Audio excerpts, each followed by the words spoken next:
Assalamualaikum warahmatullahi wabarakatuh. Selamat siang semuanya. Kami dari kelompok 1 akan mempresentasikan hasil diskusi kelompok kami dengan judul Information System in Global Business Today. Sebelumnya, perkenalkan nama saya Ania Jusita Bianca Putri dengan NIM 2210523026. Langsung saja pemaparan materi dari rekan-rekan saya. Apa yang baru dalam informasi manajemen sistem?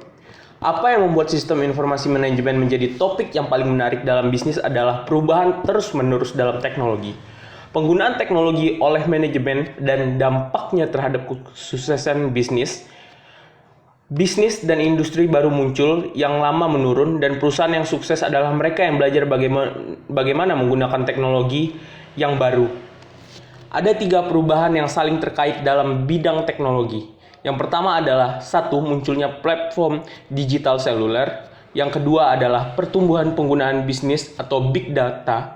Yang ketiga adalah pertumbuhan cloud computing, di mana semakin banyak perangkat lunak bisnis berjalan melalui internet, iPhone, iPad, BlackBerry, dan tablet, serta smartphone Android, bukan hanya gadget ataupun outlet hiburan di sekitar. Mereka mewakili platform komputasi baru yang muncul berdasarkan serangkaian teknologi perangkat keras dan perangkat lunak baru. Hal baru dalam bidang teknologi.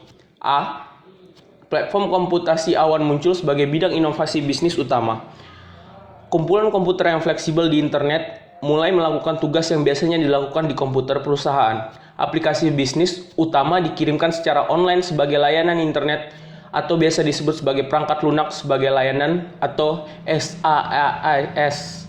Big data. Bisnis mencari wawasan dari sejumlah besar data dari lalu lintas website, pesan email, konten, media sosial, dan mesin ataupun sensor yang memerlukan alat manajemen data baru untuk menangkap, menyimpan, dan menganalisisnya. Platform digital seluler yang muncul untuk bersaing dengan PC sebagai sistem bisnis. Perangkat seluler Apple, iPhone, ataupun Android mampu mengunduh ratusan ribu aplikasi untuk mendukung kolaborasi, layanan berbasis lokasi, dan komunikasi dengan kolega. Komputer tablet kecil termasuk iPad atau Google Nexus dan Kindle Fire menantang laptop konvensional sebagai platform untuk komputasi konsumen dan korporat. Hal baru dalam bidang manajemen berikutnya adalah manajer mengadopsi perangkat lunak, kolaborasi online, dan jejaring sosial untuk meningkatkan koordinasi, kolaborasi, dan berbagi pengetahuan. Google Apps, Google Sites, layanan Microsoft Windows, SharePoint, dan IBM Lotus Connection digunakan oleh lebih dari 100 juta profesional bisnis di seluruh dunia untuk mendukung blog, manajemen proyek, pertemuan online, profil pribadi, bookmark sosial, dan komunitas online. Percepatan aplikasi intelijen ataupun AI dalam bisnis. Analitik data yang lebih kuat dan dashboard interaktif memberikan informasi kinerja waktu nyata kepada manajer untuk meningkatkan pengambilan keputusan. Pengembangan pertemuan virtual. Manajer mengadopsi telepresence, video conference, dan teknologi web conferencing untuk mengurangi waktu perjalanan dan biaya sambil meningkatkan kolaborasi pengambilan keputusan. Yang terakhir adalah hal baru dalam bidang organisasi yang akan dibahas, yaitu adalah bisnis sosial. Bisnis menggunakan platform jejaring sosial termasuk Facebook, Twitter, dan alat sosial perusahaan internal untuk memperdayakan interaksi dan dengan karyawan, pelanggan, pemasok. Karyawan menggunakan blog, wiki, email, SMS, dan perpesanan untuk berinteraksi dalam komunitas online. Telework menempatkan momentum di tempat kerja. Internet, laptop, nirkabel, smartphone, dan komputer memungkinkan semakin banyak orang bekerja jauh dari kantor tradisional. 55% bisnis di Amerika Serikat memiliki beberapa bentuk program kerja jarak jauh. Yang penciptaan nilai bisnis bersama. Sumber pergeseran nilai bisnis dari produk ke solusi dan pengalaman, dan dari sumber internal ke jaringan pemasok, kolaborasi dengan pelanggan, rantai pasokan, dan pengembangan produk menjadi lebih global dan kolaboratif. Interaksi pelanggan membantu perusahaan menentukan produk dan layanan baru. Semakin banyak komputasi bisnis berpindah dari PC dan mesin desktop ke perangkat seluler ini, semakin banyak manajer yang menggunakan perangkat ini untuk mengorganisasikan pekerjaan, berkomunikasi dengan karyawan, dan memberikan informasi untuk pengambilan keputusan. Manajer secara rutin menggunakan kolaborasi online dan teknologi sosial untuk meningkatkan keputusan yang lebih baik dan lebih cepat serta lebih tanggap. Ketika perilaku manajemen berubah, cara kerja diatur, dikoordinasikan, dan diukur juga berubah. Dengan menghubungkan karyawan yang bekerja dalam tim dan proyek, jejaring sosial adalah tempat penyelesaian pekerjaan, tempat dijalankan, dan tempat manajer mengelola. Ruang kolaborasi adalah tempat karyawan bertemu satu sama lain, bahkan saat mereka dipisahkan oleh benua dan zona waktu yang berbeda. Kekuatan komputasi awan dan pertumbuhan platform digital seluler menggunakan organisasi untuk lebih mengandalkan telework, kerja jarak jauh, pengambilan keputusan terdistribusi dengan baik. Platform yang sama ini berarti perusahaan dapat mengalihdayakan lebih banyak pekerjaan dan mengandalkan pasar bukan karyawan untuk membangun nilai. Ini juga berarti bahwa perusahaan akan dapat berkolaborasi dengan pemasok dan pelanggan untuk menciptakan produk yang lebih baru dan membuat produk yang sudah ada menjadi jauh lebih efisien. Anda dapat melihat beberapa tren ini bekerja di sesi interaktif tentang manajemen. Jutaan manajer saat ini sangat bergantung pada platform digital seluler untuk mengorganisasikan pemasok dan pengiriman, memuaskan pelanggan, dan mengelola karyawan mereka. Hari kerja tanpa perangkat seluler dan akses internet ini tidak akan terpikirkan. Saat Anda membaca kasus ini, perhatikan bagaimana platform seluler yang muncul sangat meningkatkan akurasi, kecepatan, dan kekayaan pengambilan dalam keputusan yang akan diambil oleh manajer di masa kini sampai di masa-masa yang akan datang. Assalamualaikum warahmatullahi wabarakatuh.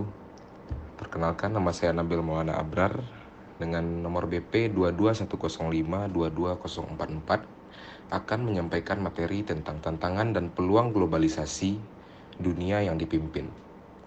Pada tahun 2005, jurnalis Thomas Friedman menulis sebuah buku berpengaruh yang menyatakan bahwa dunia saat ini datar. Maksudnya, bahwa internet dan komunikasi global telah sangat mengurangi keunggulan ekonomi dan budaya negara-negara maju. Friedman berpendapat bahwa AS dan negara-negara Eropa sedang berjuang untuk kehidupan ekonomi mereka, bersaing untuk mendapatkan pekerjaan, pasar, sumber daya, dan bahkan gagasan dengan populasi berpendidikan tinggi dan termotivasi di daerah berupa rendah di dunia yang kurang berkembang. Globalisasi ini menghadirkan tantangan dan peluang bagi perusahaan bisnis. Persentase pertumbuhan ekonomi Amerika Serikat dan negara industri maju lainnya di Eropa dan Asia bergantung pada impor dan ekspor. Pada tahun 2012, lebih dari 33% ekonomi AS dihasilkan dari perdagangan luar negeri, baik impor maupun ekspor. Di Eropa dan Asia, jumlahnya melebihi 50%. Perkembangan teknologi saat ini terus mengalami perkembangan yang sangat pesat. Hal ini dikarenakan adanya istilah globalisasi. Globalisasi sendiri merupakan penyebaran suatu inovasi. Dalam lingkup ini, sistem informasi ke seluruh dunia. Dengan adanya globalisasi menyebabkan adanya suatu integrasi internasional yang menyebabkan penyebaran informasi seakan-akan tidak dapat terbendung oleh batasan waktu, ruang, dan teritorial negara. Sistem informasi sendiri merupakan suatu perkumpulan data yang terorganisasi yang menjelaskan tata cara dalam penggunaannya dan mencakup lebih dari sekedar penyajian. Keberhasilan suatu sistem informasi diukur berdasarkan tujuan pembuatannya. Dalam hal ini terdapat 3 faktor keberhasilan, di antaranya keserasian dan mutu data, pengorganisasian data, dan tata cara penggunaannya. Untuk memenuhi permintaan penggunaan tertentu, maka struktur dan cara kerja sistem informasi akan berbeda, bergantung pada jenis permintaan maupun keperluan yang harus dipenuhi. Sistem informasi global merupakan satu sistem informasi yang terdiri dari beberapa jaringan yang melintasi batas negara. Dengan adanya sistem informasi global, memungkinkan perusahaan multinasional atau MNC untuk menyelaraskan kegiatan perusahaan induk dan cabangnya, di mana cabang-cabang tersebut secara geografis tersebar di berbagai penjuru dunia, dan setiap kantor cabang terkait memiliki tujuan, kebijakan, dan tata cara tersendiri yang bisa dibilang cukup unik. Berdasarkan uraian di atas, dengan adanya sistem informasi yang telah mengglobal di dunia, maka hal ini menjadi suatu peluang dan tantangan tersendiri bagi negara Indonesia. Apa dampaknya bila dilihat dari segi perekonomian maupun bisnis, dan bagaimanakah strategi kita dalam menghadapi sistem informasi global? Baiklah, sekian. Assalamualaikum warahmatullahi wabarakatuh. Ulfiya Melati Humairah dengan NIM 2210521039. akan menjelaskan mengenai definisi sistem informasi dan cara kerjanya, komponen manajemen organisasi dan teknologi dalam sistem informasi, pentingnya aset pelengkap dalam memastikan pentingnya sistem informasi. Sistem informasi dapat didefinisikan secara teknis sebagai satu set komponen yang saling terkait yang mengumpulkan atau mengambil, memproses, menyimpan, dan mendistribusikan informasi untuk mendukung pengambilan keputusan dan pengendalian dalam suatu organisasi. Selain mendukung pengambilan keputusan, koordinasi, dan kontrol, sistem informasi juga dapat membantu manajer dan pekerja menganalisis masalah, memvisualisasikan subjek yang kompleks, dan menciptakan produk baru. Yang kami maksud dengan informasi adalah data yang telah dibentuk menjadi bentuk yang berarti dan berguna bagi manusia. Sebaliknya, data adalah aliran fakta mentah yang mewakili peristiwa yang terjadi dalam organisasi atau lingkungan fisik sebelum diorganisasikan dan disusun menjadi bentuk yang dapat dipahami dan digunakan orang. Ada 3 aktivitas dalam sistem informasi untuk menghasilkan informasi yang dibutuhkan organisasi. Tujuannya adalah untuk membuat keputusan, mengendalikan operasi, dan menganalisis masalah serta menciptakan produk atau layanan baru. Meskipun sistem informasi berbasis komputer menggunakan teknologi komputer untuk mengolah data mentah menjadi informasi yang bermakna, ada perbedaan tajam antara komputer dan program komputer di satu sisi dan sistem informasi di sisi lain. Komputer dan program adalah palu, paku, dan kayu dari sistem informasi berbasis komputer, tetapi mereka sendiri tidak dapat menghasilkan informasi yang dibutuhkan organisasi tertentu. Untuk memahami sistem informasi, Anda harus memahami masalah yang dirancang untuk dipecahkan, elemen arsitektur dan desainnya, dan proses organisasi yang mengarah pada solusi. Untuk memahami sistem informasi sepenuhnya, Anda harus memahami dimensi sistem organisasi, manajemen, dan teknologi informasi yang lebih luas, dan kekuatannya untuk memberikan solusi terhadap tantangan dan masalah dalam lingkungan bisnis. Fungsi bisnis utama atau tugas khusus yang dilakukan oleh organisasi bisnis terdiri dari penjualan dan pemasaran, manufaktur dan produksi, keuangan dan akuntansi, dan sumber daya manusia. Manajer merasakan tantangan bisnis di lingkungan. Mereka menetapkan strategi organisasi untuk menanggapi tantangan tersebut dan mereka mengalokasikan sumber daya manusia dan keuangan untuk mengkoordinasikan pekerjaan dan mencapai kesuksesan. Teknologi informasi dapat memainkan peran yang kuat dalam membantu manajer merancang dan memberikan produk dan layanan baru serta mengarahkan dan mendesain ulang organisasi mereka. Sistem informasi ini terdiri dari komputer dan berbagai ukuran dan bentuk, termasuk perangkat genggam bergerak, berbagai perangkat input, output, dan penyimpanan, dan perangkat telekomunikasi yang terhubung. Teknologi jaringan dan telekomunikasi yang terdiri dari perangkat fisik dan perangkat lunak menghubungkan berbagai perangkat keras dan mentransfer data dari satu lokasi fisik ke lokasi lainnya. Intranet pribadi yang diperluas ke pengguna resmi di luar organisasi disebut extranet, dan perusahaan menggunakan jaringan semacam itu untuk mengkoordinasikan aktivitas mereka dengan perusahaan lain untuk pembelian, berkolaborasi dalam desain, dan pekerjaan antar organisasi lainnya. Semua teknologi ini bersama dengan orang-orang yang diperlukan untuk menjalankan dan mengelolanya mewakili sumber daya yang dapat dibagikan ke seluruh organisasi dan membentuk infrastruktur teknologi informasi perusahaan. Ini menentukan prosedur yang diperlukan untuk mengidentifikasi paket dengan informasi pengirim dan penerima, melakukan inventarisasi, melacak paket dalam perjalanan, dan memberikan laporan status paket untuk pelanggan UPS dan perwakilan layanan pelanggan. Teknologi yang mendukung sistem ini terdiri dari komputer genggam, pemindai kode batang, komputer desktop, jaringan komunikasi kabel dan nirkabel, pusat data UPS, teknologi penyimpanan untuk data pengiriman paket, perangkat lunak pelacakan paket in-house UPS, dan perangkat lunak untuk mengakses web. Pengembalian yang unggul ini akan dinyatakan sebagai peningkatan produktivitas, sebagai peningkatan pendapatan yang akan meningkatkan nilai pasar dalam perusahaan, atau mungkin sebagai posisi strategis jangka panjang yang unggul dari perusahaan di pasar tertentu. Baiklah, saya Mesyarah Anissa dengan NIM 2210522026 akan menjelaskan tentang perspektif bisnis sistem informasi.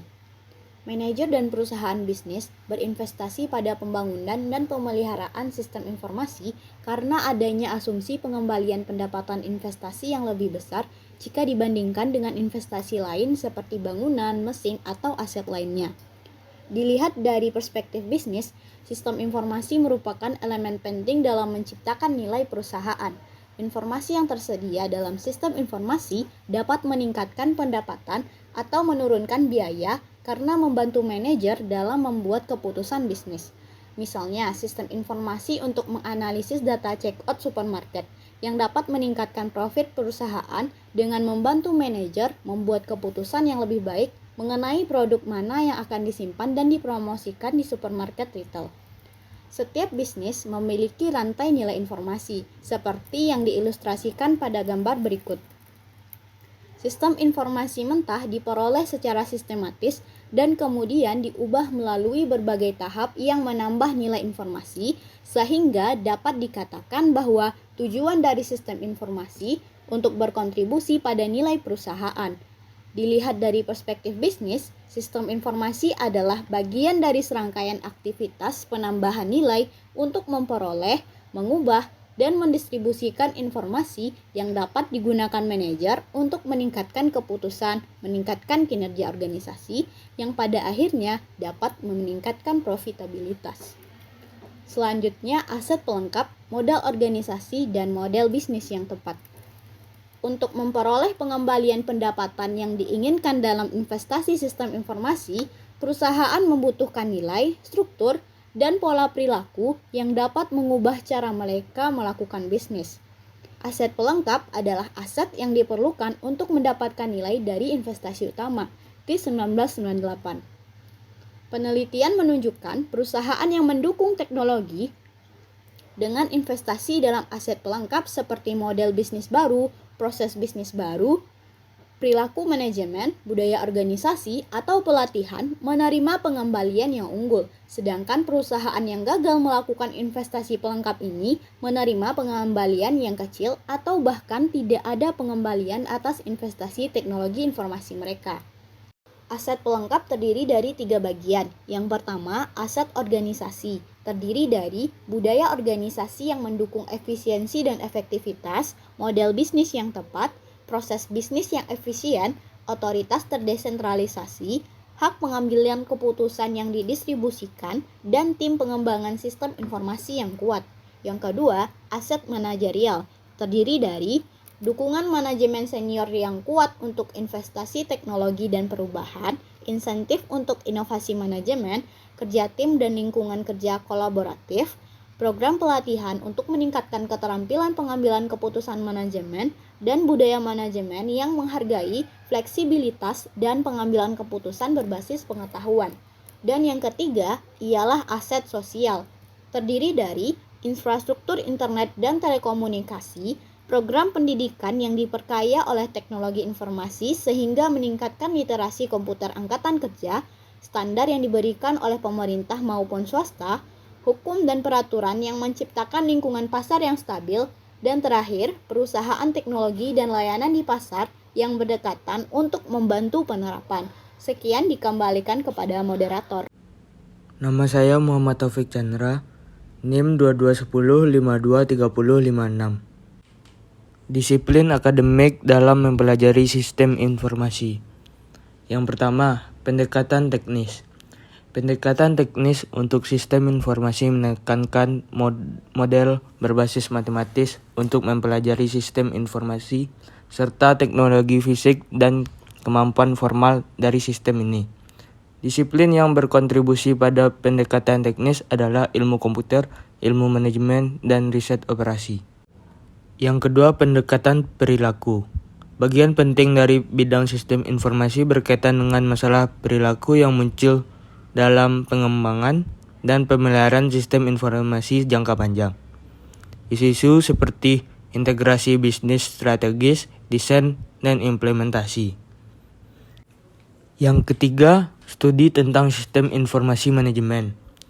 Muncul untuk fokus pada penggunaan sistem informasi berbasis komputer di perusahaan bisnis dan instansi pemerintah, yang menggabungkan karya ilmu komputer, ilmu manajemen, dan riset operasi, dengan orientasi praktis menuju pengembangan solusi sistem untuk masalah dunia nyata, dan mengelola sumber daya teknologi informasi. Dalam pandangan sosioteknis, kinerja organisasi yang optimal dicapai dengan bersama-sama mengoptimalkan sistem sosial dan teknis yang digunakan dalam produksi. Contoh kasus studi dari perubahan dalam industri keuangan adalah perusahaan Aiden. Aiden adalah perusahaan asal Belanda yang bergerak di bidang pembayaran. Tahun 2020 merupakan tahun yang sangat sulit bagi banyak perusahaan. Namun tahun ini merupakan tahun yang sangat sukses bagi Aiden, sebuah perusahaan Belanda yang sebagian besar berfokus pada pemrosesan pembayaran melalui internet. Perusahaan juga menandatangani perjanjian baru dengan Microsoft, memperluas dan memperdalam kerjasama mereka dalam pemrosesan pembayaran. Pada tahun 2018, raksasa fasilitator internet Amerika eBay mengumumkan bahwa Aiden akan menjadi penyedia pembayaran utamanya. Hal ini dikarenakan dua alasan. Pertama, eBay adalah perusahaan besar. Pada tahun 2019, nilai barang yang dijual perusahaan tersebut mencapai 90 miliar US dollar. Kedua, dan yang mungkin lebih penting, eBay memberikan preferensi kepada Aiden daripada PayPal, yang seringkali menjadi pilihan pertama perusahaan online. Pada tahun 2018, Aiden memiliki penawaran umum perdana atau IPO yang sangat sukses, dan sahamnya yang dihargai 240 euro per lembar sahamnya, naik 2 kali lipat pada hari pertama perdagangannya. Kemudian krisis virus corona pecah dan semakin banyak orang mulai berbelanja online dan melakukan pembayaran melalui Aiden, sehingga harga sahamnya terus melonjak sampai 1.834 euro pada akhir tahun 2020 lalu. Keunggulan lain yang dimiliki oleh Aiden adalah Aiden dapat memproses pembayaran dengan lebih murah dan memberikan kendali yang lebih besar kepada pedagang yang menggunakannya. Aiden adalah salah satu contoh perusahaan yang bergerak di bidang fintech, perusahaan yang menggunakan teknologi untuk memfasilitasi transaksi keuangan sangat sukses selama dekade terakhir. Hal yang membuat Aiden menjadi sebesar ini adalah cara penggunanya yang sederhana dan staf IT-nya bekerja terus-menerus untuk membuatnya lebih mudah digunakan. Data yang dimiliki oleh Aiden bersifat global dan sangat beragam. Kekayaan data ini memastikan bahwa Aiden memiliki peluang yang lebih baik untuk menganalisis pasar transaksi pembayaran dan perkembangannya dibandingkan dengan bank tradisional. Sekian hasil presentasi kelompok kami. Mohon maaf apabila ada kesalahan dan terima kasih atas perhatiannya. Assalamualaikum warahmatullahi wabarakatuh.